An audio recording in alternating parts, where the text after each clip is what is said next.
Hi, very happy to welcome you all to our knowledge enhancement series of videos. இன்னைக்கு நம்ம ஒரு important சப்ஜெக்டை பற்றி டிஸ்கஸ் பண்ணோம்.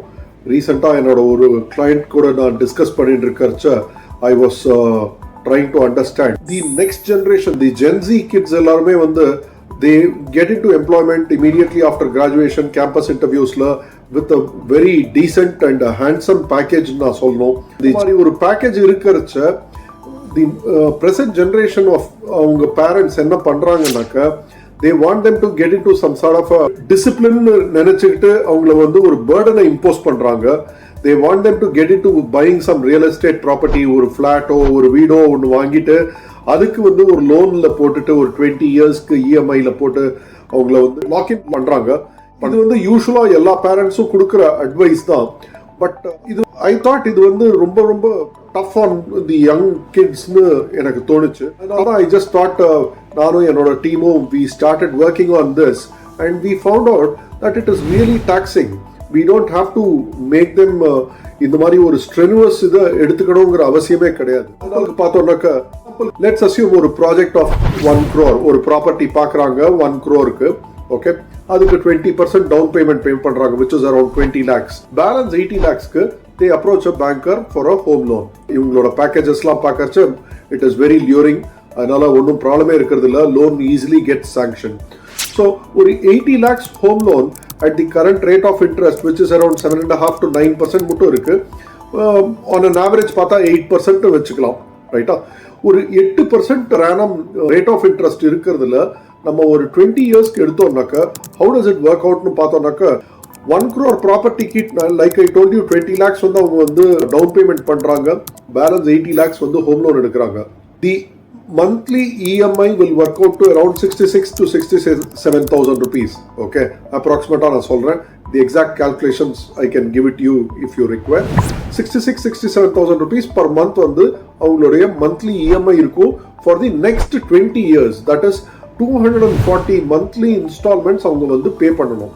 Okay, 240 installments இவங்க பே பண்ணாங்கனாக்க the total amount at the end of 20 years இவங்க எவ்வளவு பே பண்றாங்கன்னு பாத்தீங்கன்னாக்க you will be surprised that it works out to around 1.6 crores, which means on a loan of just 80 lakhs they are paying an equivalent amount towards interest. So இதுல நம்ம என்ன பண்றோம், the housing finance பண்ண company நல்லா வளருது, they are getting very good income, consistent income for the next 20 years, right? So their profitability is taken care of. But imagine நம்ம 1 crore ப்ராப்பர்ட்டிக்கு 20 lakhs அட்வான்ஸாக கொடுத்துட்டு அதுக்கப்புறமா 80 lakhs லோன் போனோம்னா அந்த லோனை ரீபே பண்ணுறதே it works out to 1.6 crores plus நீங்கள் பே பண்ண அந்த டவுன் பேமெண்ட் ஆஃப் 20 lakhs. அப்படின்னா 1 கோடி ரூபா ப்ராப்பர்ட்டி வில் பிகம் 1.8 crores. இதுதான் ஆக்சுவல் காஸ்ட், ரைட்டா? நம்ம வந்து நினச்சிட்டு இருக்கோம் 1 கோடி ரூபா ப்ராப்பர்ட்டி நான் வாங்கியிருக்கேன் அப்படின்ட்டு. At the end of the day நம்ம அந்த 20 இயர்ஸ்க்கு நம்ம லோனை ரீபே பண்ணிட்டு நம்ம பண்றச்ச the actual cost is going to become 1.8 crores. இந்த 1.8 crores-ல நான் வந்து ரொம்ப ரொம்ப பேசிக்ஸ் தான் எடுத்திருக்கேன். I have not gone into the stamp duty or registrations that you will be spending on, which would probably be another 10-15 lakhs. Okay, வேற எந்த காஸ்ட்டுமே எடுக்கல. அண்ட் அவங்க பில்டரும் கொடுக்கறது ஒரு பேர் ஷெல் தான் கொடுப்பாங்க. அதுக்கப்புறம் we'll have to spend on interiors which might be a few lakhs. நான் அந்த காஸ்ட்லாம் எதுவுமே எடுக்கல. அந்த பேர் ஷெல்லுக்கு நம்ம வாங்குற அந்த 80 lakhs லோனுக்கு we are paying close to double that amount as very principal come interest, and அந்த டவுன் பேமெண்ட்டையும் கன்சிடர் பண்ணோம்னா it works out to 1.8 crores. இப்போ இதை ஹேண்டில் பண்றதுக்கு I can give you a very simple solution actually, ரைட்டா? நம்ம 65,000 rupees 66,000 rupees வந்து நம்ம வந்து EMI பே பண்றச்ச அதுல 20%னாக்க how much it works out to probably around 14,000 rupees, 13,000 and odd வரும் உங்களுக்கு. I'll round it off to 14,000 rupees. Calculations ஈஸியரா இருக்கும். இந்த 14,000 rupees நீங்க மந்த்லி ஒரு SIP மாதிரி பண்ணீங்கன்னா இந்த லோன் ஸ்டார்ட் பண்ற அந்த ஃபர்ஸ்ட் இன்ஸ்டால்மெண்ட்ல இருந்து if you start doing a SIP for just 20% of the EMI, 14,000 rupees for 20 years பண்ணோம்னா at a bare minimum return of 12%. ரொம்ப கன்சர்வேட்டிவாக தான் நான் எடுத்திருக்கேன். 12-15% ஈக்விட்டி இன்வெஸ்ட்மெண்ட்ஸில் வருங்கிறது நம்ம எல்லாருக்கும் தெரியும். பட் 12% எடுத்தோம்னா கூட you will be surprised, நம்மளோட value after the 20 years it would be close to 1.4 crores. Right? So நம்ம அந்த இன்ட்ரெஸ்ட் வந்து whatever we are paying 80 lakhsக்கு அதை we can recover it அப்படியே by just paying additional ஒரு 20% towards SIP. So EMI pay பண்ணுறதை விட ஒரு 20% எக்ஸ்ட்ரா எஸ்ஐபி பண்ணோம்னாக்க தென் அந்த இன்ட்ரெஸ்ட் போர்ஷனை அப்படியே நம்ம ரெக்கவர் பண்ணிடலாம். In fact we recover more than that interest portion.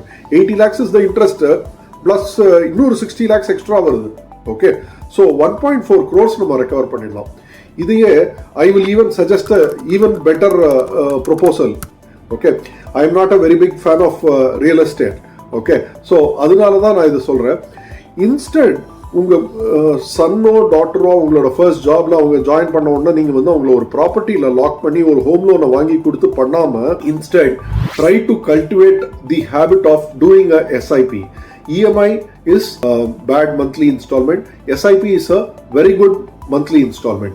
So instead of a EMI, அவங்க அந்த 67,000 rupees வந்து உங்களுக்கு தெரியும் அவங்களால 20 yearsக்கு பே பண்ண முடியும் அப்படிங்கிறது.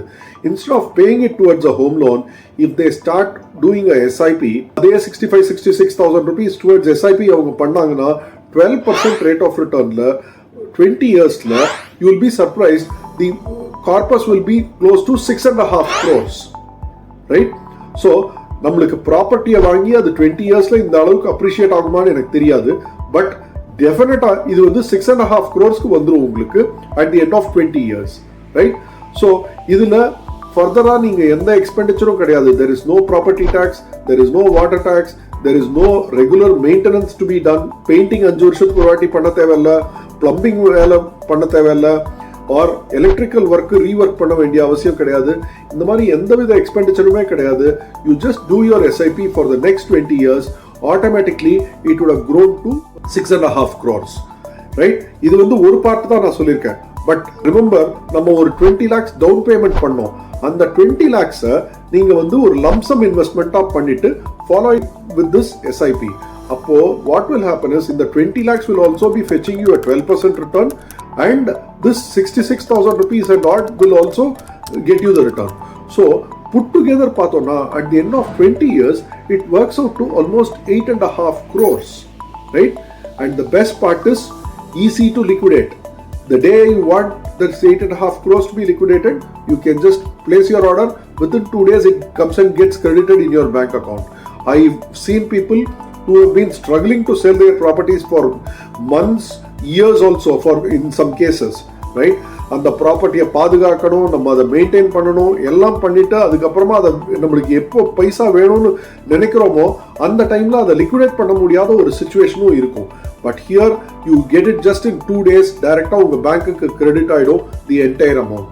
ஸோ இன்ஸ்டெட் ஆஃப் ஒரு பேர்டனை உங்க ஷோல்டர் பண்ணாம, why don't you teach them to do a simpler disciplined investment practice by which they'll be able to create a corpus of which is 8.5 crores.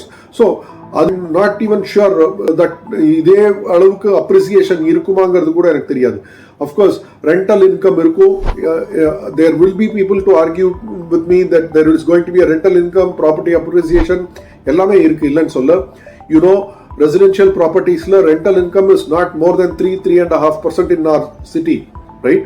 So plus the property appreciation என்ன எடுத்தாலுமே உங்களுடைய 2 crores of investment to become 8 crores of investment of returns, I am not very sure if you will get that in real estate, but definitely investment in mutual funds you will be able to generate that kind of a return.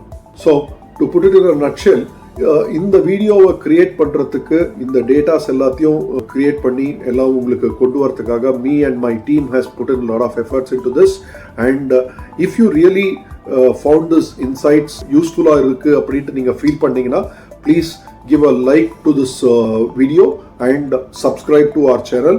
Also please share it with your friends and relatives. Thank you.